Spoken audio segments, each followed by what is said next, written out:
Hey everyone, Eggman here with another video, and today we have a top 16 breakdown for the Latin American webcam regionals that happened this past weekend. This is our third and final regional that we're going over from this past weekend, since we did have one in Europe, we had one in North America, and this online one for Latin America as well. So if you guys want to see any of those deck lists, they're going to be on my website, and also I did breakdowns for those two other events as well here on this YouTube channel. And if you guys do appreciate these videos, make sure to hit that like and subscribe. It means a lot. It goes a long way, and I really do appreciate it. But going on into this event, it was again at 512 players. I don't think it was streamed online. If that's incorrect and you guys have a link to it, please let me know so I can update this video and my webpage as well. And we don't have all the information for this one. We were kind of, I'd say, spoiled for the other two, since we did have like the full leader breakdown for those events, but for this one we only have the top 16. So in that top 16 we did have 6 Trafalgar Laws, 3 Katakuris, 3 Newgates, 1 Eustass Captain Kid, which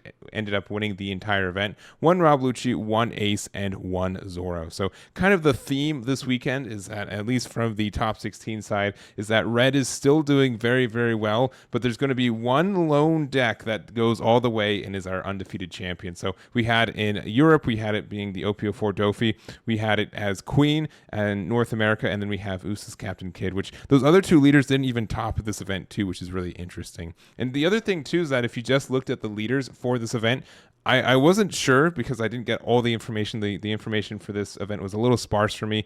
I wasn't sure if OP04 was legal or not for Latin America just by seeing the leaders, because I wasn't, no new leaders for this one, right? It's, with all these, they're all OP03 or, earlier leaders, but there are, the OP04 Spice cards, just none of the new archetypes top this event, which I thought was really interesting. But we're going to go over the top 16 leaders with the top placing list for each one of them, including 172 list sent in by Ignacio, who did have a 7-2 record with Arlong, which I'm excited to go over that list. But we're going to go to our first place list, and it is simply Film Eustass Kid. We've been seeing the film package really, really run in the again, Don Quixote do Flamingo, which didn't top this event, but Carlos took this one undefeated 9 rounds, which I think is really impressive.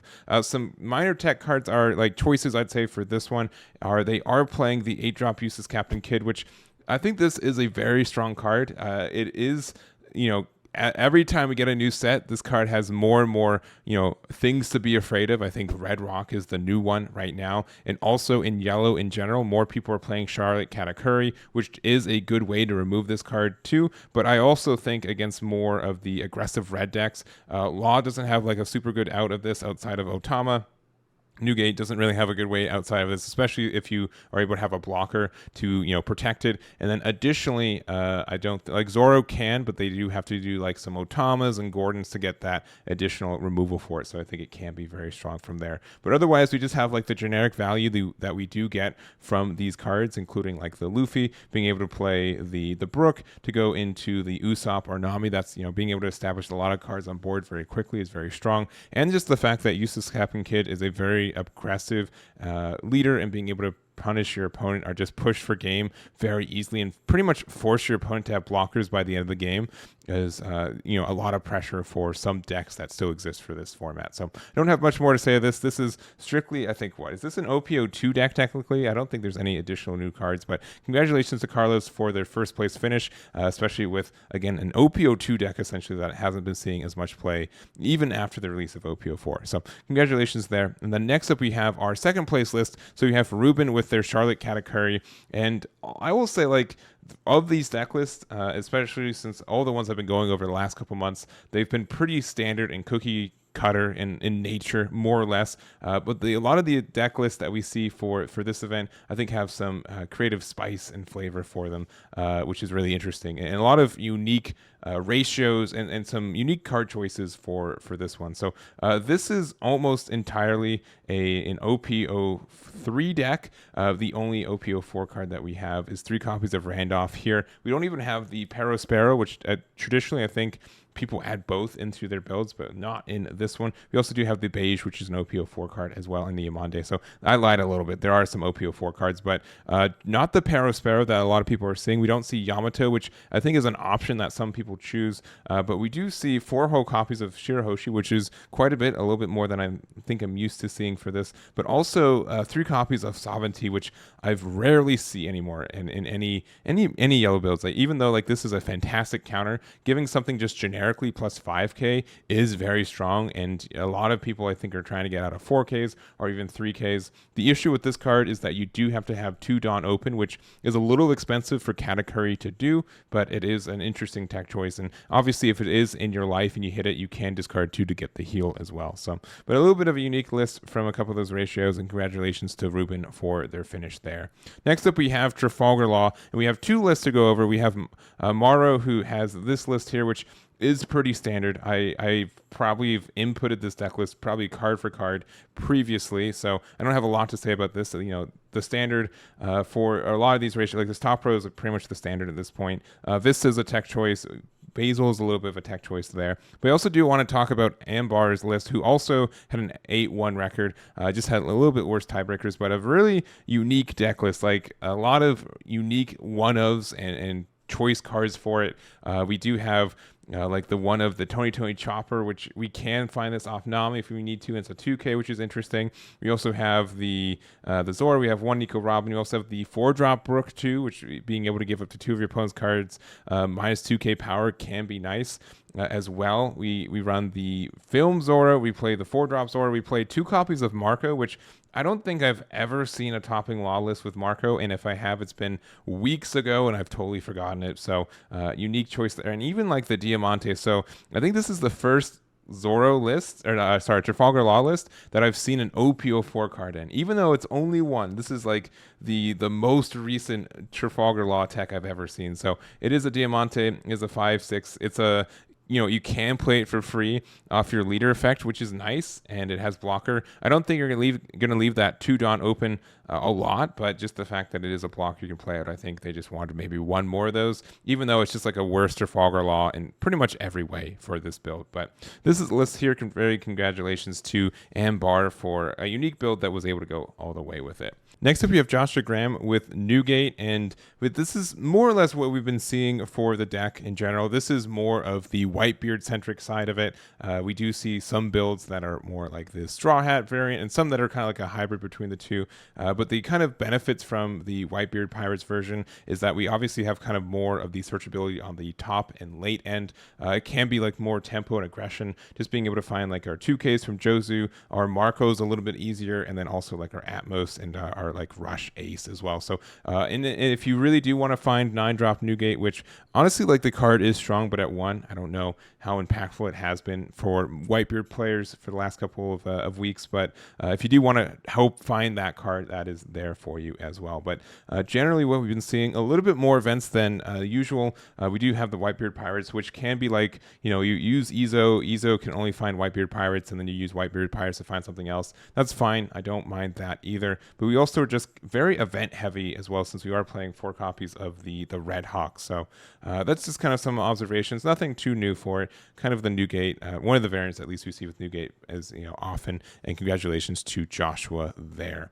Next up, we do have our Rob Lucci, which I'm really excited to go over this deck, and I do think this is you know, it's one of my favorite decks from OP03, and Black hasn't been doing as well in OP04 outside of maybe Rebecca at times. But this is Vicente's list here, and right out the gate, it does run the Innis Lobby stage, which I don't see this very often, especially not in topping list. And this might be the first time I do a top 16 breakdown of a regionals with this card in there. But it's a pretty simple card. It's a stage. You can activate main to rest the stage, and if your leader has CP and its types, you give a character -2 cost, and then it does have the trigger to play off your life as well. So giving, you know, the -2 cost in Lucci is strong, especially since we don't have a, you know, inherent way by the leader to get the reduction like we do in Smoker or Garp. So because of that too, there are a couple of different options, mostly just seeing Garp and Kobe. So this is really like a Navy centered build of the deck.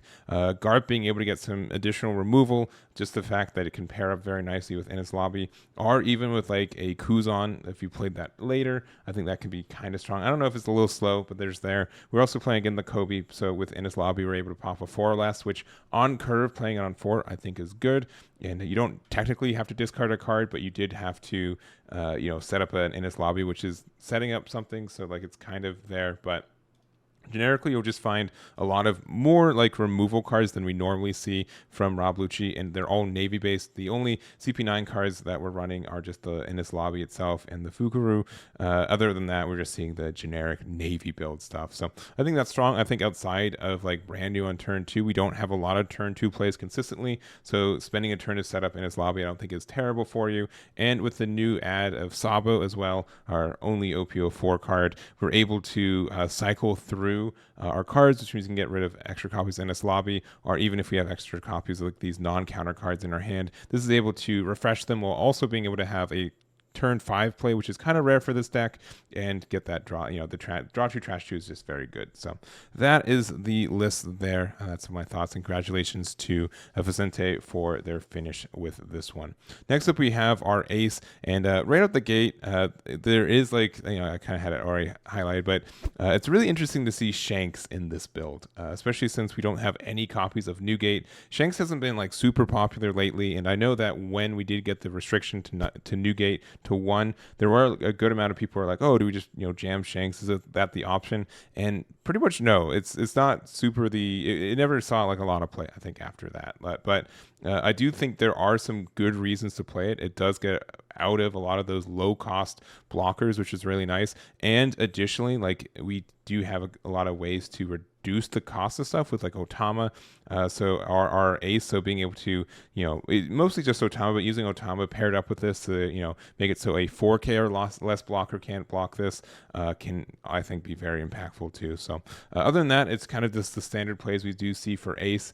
We do have 3 copies of the 7-drop ace. We have the Marco, the Jozu, Curly to Dam, because we do have a good amount of 1-drops. We have 16, including the Izo and Buggy, which do let you find, a searcher to find a searcher has always been strong in this card game. And then we're running 17 events with 2 copies of Table Manners or Bad Manners Kick Course there. The Rad Beam, Guard Point, 4 copies of Fire Fist, 2 Jet Pistols, and 4 whole copies of Flame Emperors for that removal and additional power there. So interesting build, and congratulations to our player Edmundo for their finish there. And then we also have Zoro.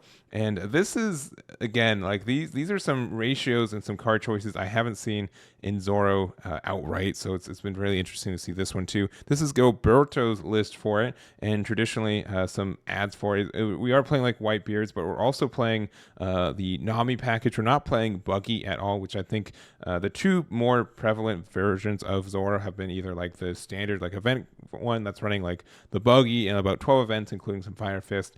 And then we also have like the super duper rush down, low to the ground. They're running no events. They're just playing a lot of like value characters and going from there. And this is kind of like a weird hybrid of like Straw Hats and Whitebeards that I'd say like when OP03 came out, like this was kind of what a couple of builds were looking when people were thinking about combining the 2 archetypes. And I think most people kind of walked away from it saying, Nami and Izo in the same deck, like there are a lot of like non-synergies with it. It's hard to consistently hit the cards we want with it, but this one seems to still be able to do what that deck was wanting to do in that case. So a lot of Straw Hat cards with the Tony Choppers, and then like the Zoros, our Luffy's, as well as just a lot of our events are red Straw Hats, and then Izo's being able to find the Fossas, the Vistas, the Marcos, the single copy Marshall D Teach, and the 9-drop Newgate, which again I think most Zoro decks have stopped playing the 9-drop Newgate and found like the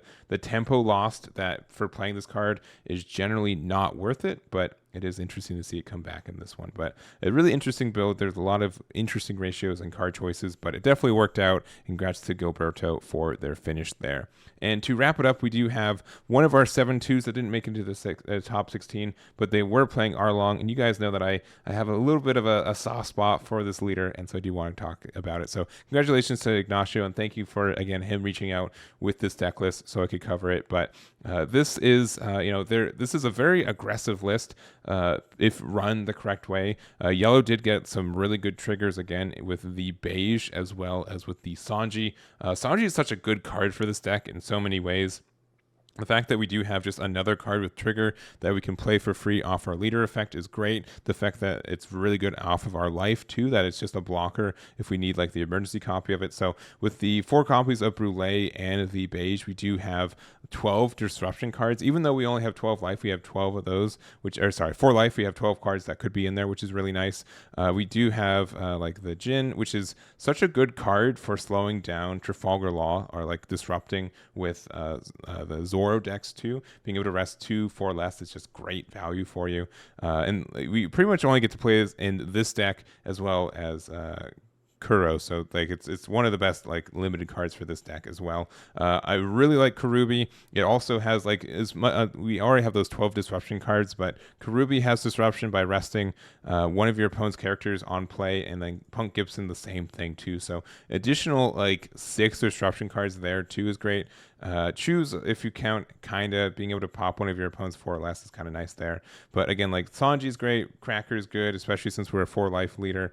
Parasparrow, 3 copies of that, 2 copies of Smoothie, which can push for game, and then we have a top end of 2 Trafalgar Laws, which I haven't liked this card as much, but I do contend like using this to bounce like a Karubi back into our hand that we could use for the trigger effect next turn and play out like a Brûlé could be very strong for getting up that defense.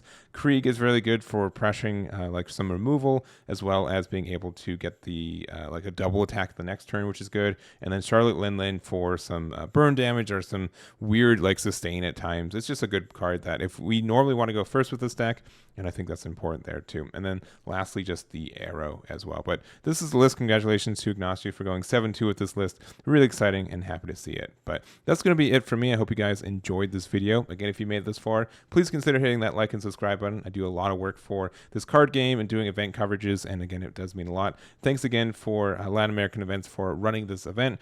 Make sure to, again, check out the other ones that I did for these breakdowns, and that's going to be it for me. So again, thank you for watching, and I'll catch you all next time.